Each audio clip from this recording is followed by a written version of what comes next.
Assalamualaikum students, I hope you all are doing good. Okay students, now we will start our today's lesson. In our previous lecture we have covered our answer questions.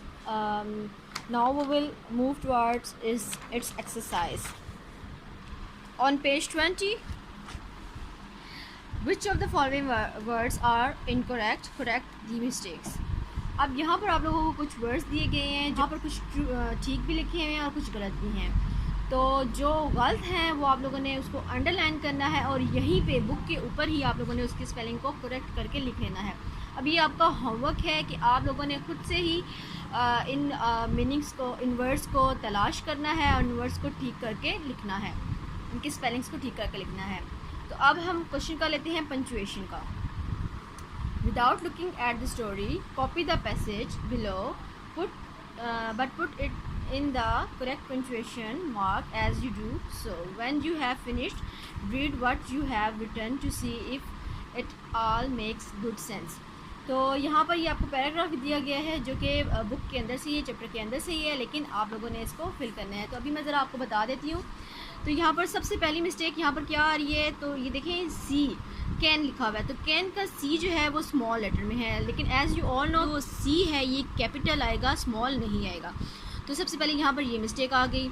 You be sure. अब देखें ये उससे पूछ रहा है, ये एक बात जो है वो आगे दूसरी भी स्टार्ट कर रहा है, ठीक है। तो यहाँ पर ये कॉमा आ जाएगा।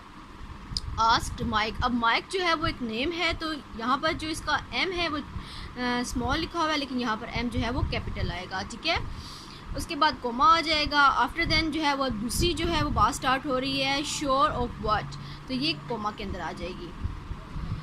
तो श्योर ऑफ व्हाट, अब ये क्वेश्चन मार्क भी है, एक क्वेश्चन भी है, तो यहाँ पे इसके आगे क्वेश्चन मार्क भी आ जाएगा। Ask Nabeel that he is asleep, you can hear him snoring, comma आ जाएगा क्योंकि एक बात ख़त्म हो चुकी है, ठीक है। अब कांट, यहाँ पर कांट लिखा है, तो as you are know can not की जो है वो शॉर्ट फॉर्म है, तो यहाँ पर एन के बाद जो है वो कोमा आएगा, ठीक है, और उसके बाद टी लिखा जाएगा यू, और यहाँ पर एक बात ख़त्म हो चुकी है, तो यहाँ पर एक फुल स्टॉप आ जाएगा। अब फुल स्टॉप के बाद फिर नेक्स्ट जो लेटर होता है एज यू ऑल नो वो स्मॉल नहीं आता, वो कैपिटल होता है। तो जो नो लिखा जाएगा यहाँ पर वो कैपिटल में उसका एन लिखा जाएगा, ठीक है, और उसके बाद कोमा आएगा, नो नो।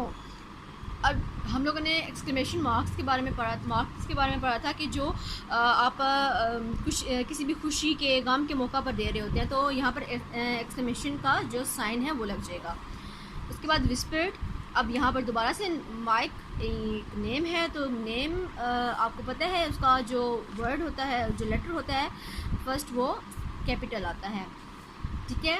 उसके बाद are you sure that he remember me, तो अब इसका जो अब ये उससे सवाल कर रहा है, तो ये क्वेश्चन है, तो ये इसके आगे क्वेश्चन मार्क आएगा। तो अब आप लोगों ने इसको इसी तरीके से फिल करना है और इसको आप लोगों ने अपनी नीट कॉपीज़ पे लिखना है। मैं आपको इसकी पिक्चर भी दिखा देती हूँ।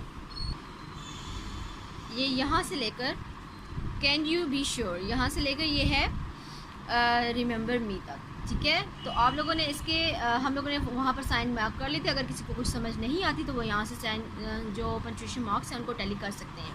और ये जो है आपने क्वेश्चन अपनी नीट कॉपीज़ के ऊपर करना है और इसको अच्छे से आप लोगों ने करके नीटली इसकी पिक्चर बना के आप लोगों ने मुझे सेंड कर देनी है। आई होप आप लोगों को आज का काम समझ आ गया होगा। टेक केयर, अल्लाह हाफिज़।